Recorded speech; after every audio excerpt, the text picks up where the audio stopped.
Non, pas de vidéo. Non, vas-y, pas de vidéo. Okay. Go! Il ne faut pas l'écouter. Chef, t'as pas le droit de filmer ici normalement. T'as pas le droit de filmer normalement. Bonjour and welcome to another one of my videos. Today I'm going to explore Marché Barbès, a place just north of the Gare du Nord. If I didn't tell you this was in Paris, would you really know this was Paris? You've just arrived off the Eurostar tunnel and you're thinking of not getting a taxi or the metro into a nice part of Paris. I want to show you what the neighbourhood around the Gare du Nord looks like. I want to show you what happens when you head directly north from the Gare du Nord. We can ask the question later, does this neighbourhood feel French or does it feel like Paris? I can tell you now, there are many neighbourhoods in Paris that feel very French. So not all of Paris is like this, but I want to give you a perspective on what the neighbourhoods just north of the Gare du Nord is like. That's what we're going to do.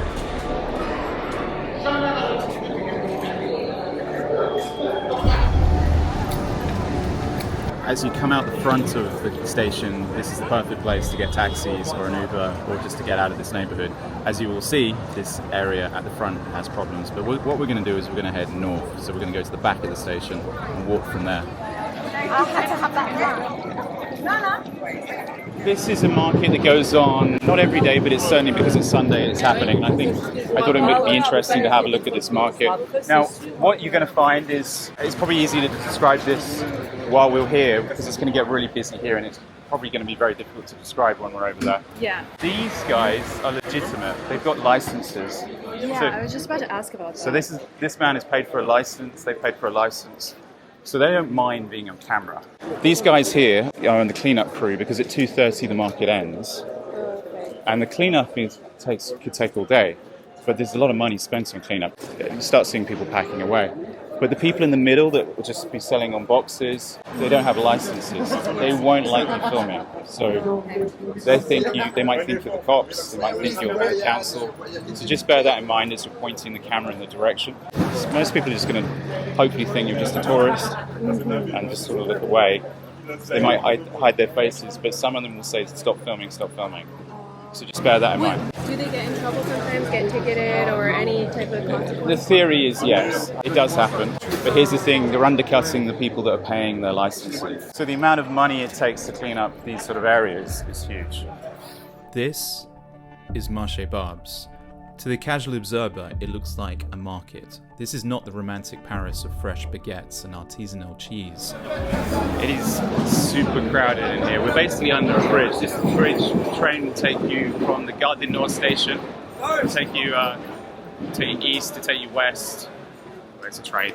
We're underneath those train tracks. During night, you wouldn't really want to be here.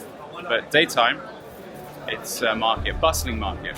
You won't find neatly curated displays or charming French chatter drifting through the air. What you find here is raw, unfiltered, unmanaged survival. The stalls sell mostly food, vegetables, fruit, raw meat.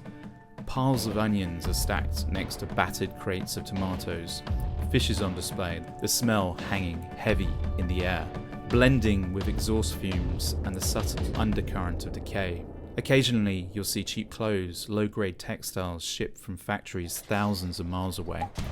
But make no mistake, this is not commerce in the traditional sense. This is a byproduct of demographic engineering, a market zone designed, intentionally or not, to fracture the city, to displace its heritage, to dilute the nation. People call this multiculturalism, but that word has been weaponized to conceal the truth. What's happening here is not cultural exchange, it's the construction of an economic zone carved out of the city's fabric, where the French language is barely heard, where customs of the Republic vanish behind a sea of transient faces. But there's another layer beneath the fruits and fish, the crime. Petty theft, pickpocketing, trafficking. The locals know it, the authorities tolerate it, and pretty much ignore it. The tourists, of course, avoid it, and for those of us who dare to film it, resistance is immediate. Chef, t'as pas le droit de filmer ici normalement. T'as pas le droit de filmer normalement. C'est interdit ça. Non, mais t'as pas le droit de filmer, tu filmes. Non. Filme pas. Mais filme, tu pas filmer comme ça. Les gens, c'est pas la police. I'm a tourist! T'as pas le droit. Non.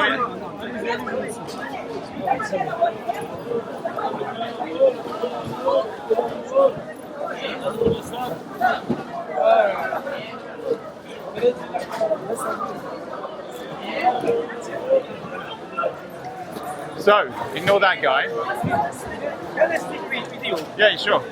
When I go to Istanbul Yeah, last year, yeah, I got on the tram with Yeah. my wife. Take film. yeah, sure. But this is Paris. Paris is fine. The certain Turkish woman take me my phone. Okay. Okay. But that's Istanbul. That used to be called Yes. Constantinople. But it's Used to be, not it used to be Christian. Now it's Islamic. Here is still a Christian country where freedom of press is still allowed. Yes, for yourself. Oh yeah, The photo. Yeah, it's still allowed. We're in a public place. Don't worry. Where are you from originally? I was born here, Yeah, but where's but your... I am from Algeria. Algeria, yeah. Yes. In Algeria it might be forbidden, but in Paris it's fine. Where do you come from? I'm an Englishman. English? English, yeah. Anglais? I have brother to live Leighton. Leighton. Leighton. Oh, Leighton, East London. Yeah, very... Leighton. I know Leighton, East London. Yes. East London. East London. Very diverse area, Leighton. Okay, I could Lot of Algerian. have, but the life is very expensive from here. Is it cheaper in Paris for you? I think. Come see, come ça. I think. Bon courage. Bon courage. But thank you, sir. Be careful, there is a pickpocket. I know. There is a lot of pickpockets. I know. Be careful. Yeah, I can't imagine why. I will be very careful. Have a good try. Have good. Bonne journey, monsieur. Turned an enemy into a friend. And usually that's how you have to roll. What I find amazing is how people, how refrigerated you think that is. Oh,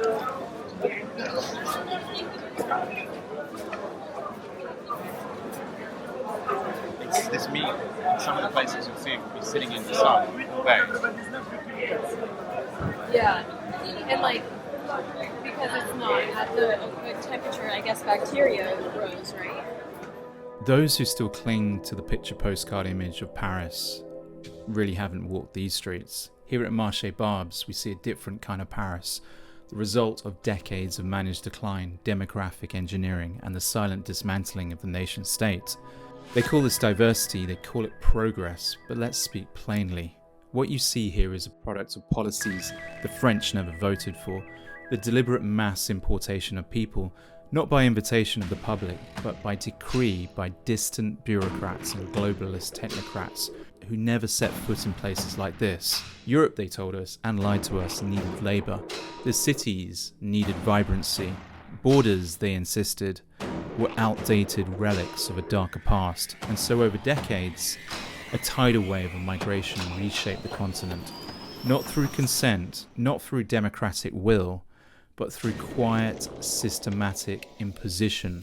Today, in cities across Europe, in Berlin, in London, here in Paris, entire neighbourhoods no longer reflect the nation they belong to.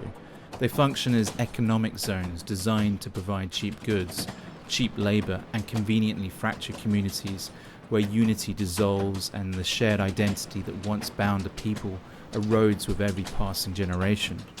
And the architects of this change, well, they call it multiculturalism, but behind the slogans, what's really being built is a new social order, one where nations dissolve into markets, where citizens are replaced by consumers, and where heritage is slowly traded for instability and managed chaos. Look around Marché Barbès and ask yourself, did the French really choose this? Did the people of this city vote to lose their language on these streets? Did they seek to transform their capital into a labyrinth of disconnected enclaves? Or was this transformation imposed quietly, persistently, behind the curtain of politics and propaganda?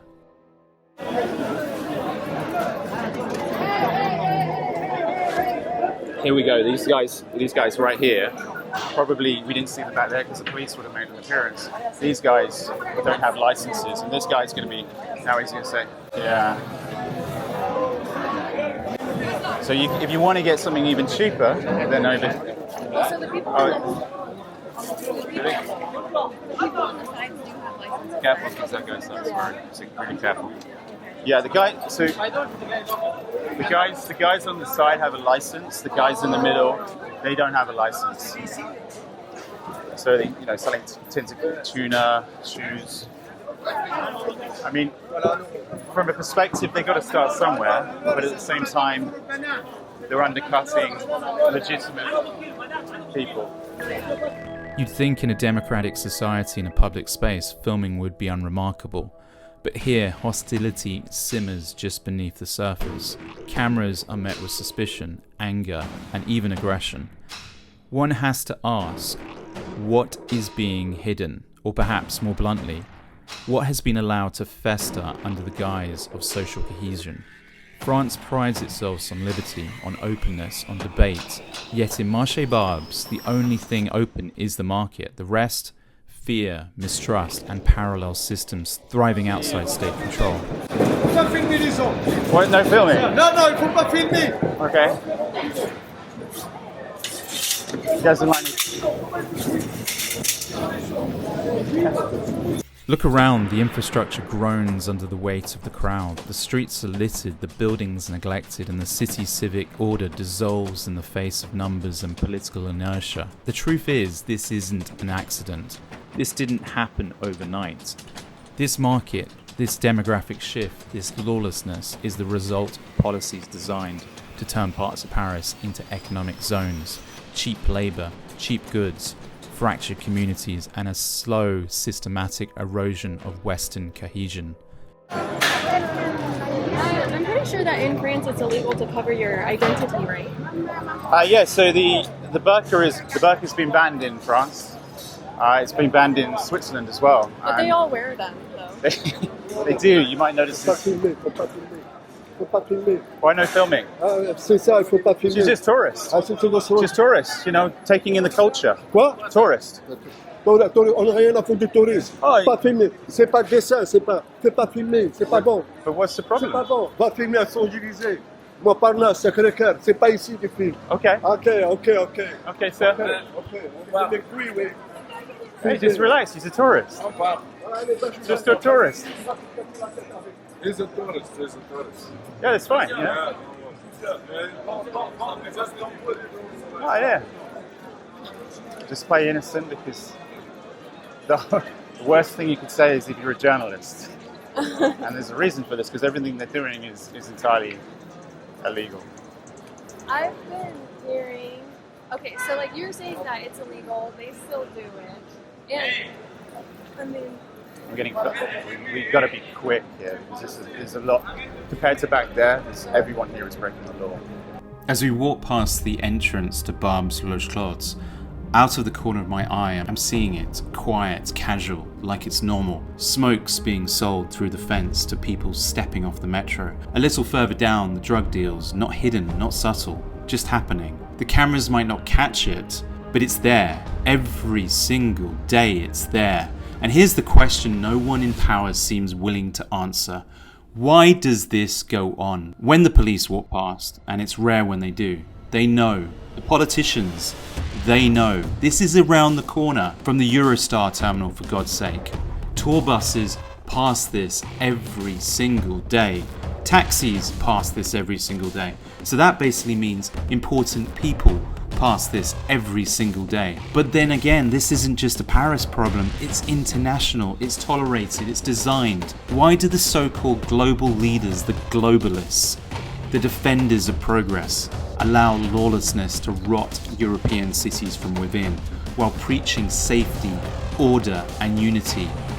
Ask yourself that. This is where you really need to be careful. So,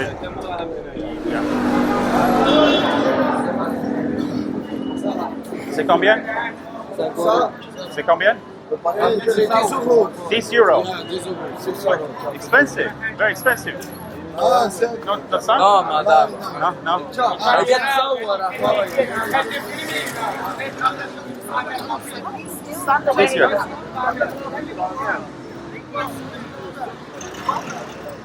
Okay, mate.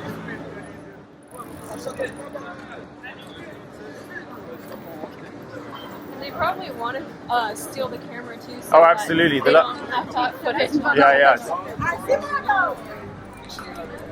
Europe is our only home. It's not just geography, it's blood, history, memory, and sacrifice layered over thousands of years. Africans have Africa, Asians have Asia, but Europeans strip away Europe and we have nothing. The lie they sell is that Europe can survive with different people, different values, different loyalties, that borders are just lines, nations are just paperwork, and cultures can be traded like products. But history teaches the opposite. When the founding people are replaced by force, by policy, by negligence, the civilization dies, even if the land remains. Europe is great when the doors are ajar, not flung wide open, a sprinkling of hard-working migrants, people who are willing to adopt, to contribute, to preserve. They can enrich the story. But those who take, who drain resources, mock the culture, refuse to integrate, they don't just take food or shelter, they take the future. They extract trust, safety, identity, until Europe is unrecognizable to its own descendants. We're told to celebrate this by the left, but celebrate what exactly? An imported market? A city in retreat? A society that no longer dares to speak its own language in its own capital? Here, the only thing fluent is the transaction, and the creeping certainty that the France of history, of heritage, is being methodically replaced. This isn't theory, it's happening. Demographics are destiny. You replace the people, you erase the nation, you lose Europe. There is no plan B. There is no next homeland. This is it. Behind the slogans of diversity and inclusion and diversity as a strength is a different reality, a carefully managed decline. Heritage is being traded for globalist economics. Culture displaced by engineered demographic churn. And the French avoid it. They retreat into the enclaves of what remains of their nation. Meanwhile, the market operates as a glimpse into the future, one where the city-state replaces the nation, where identity becomes transactional, and where Paris fractures into zones of convenience, disorder, and silent resentment. Marché Barbès doesn't reflect Paris evolving, it reflects Paris surrendering. Next time I'm back in the neighbourhood of Chateau Rouge, so stay tuned for that. You might remember I was there before. I wanted to show you guys again, just in case anything's changed. So stay tuned for that. Click that subscribe button, click the like button, leave a comment, and hopefully I will see you in the next video. A special thanks for Angela Rose for helping film today. Click the subscribe button to see more of her in the next video. Until next time, keep progressing.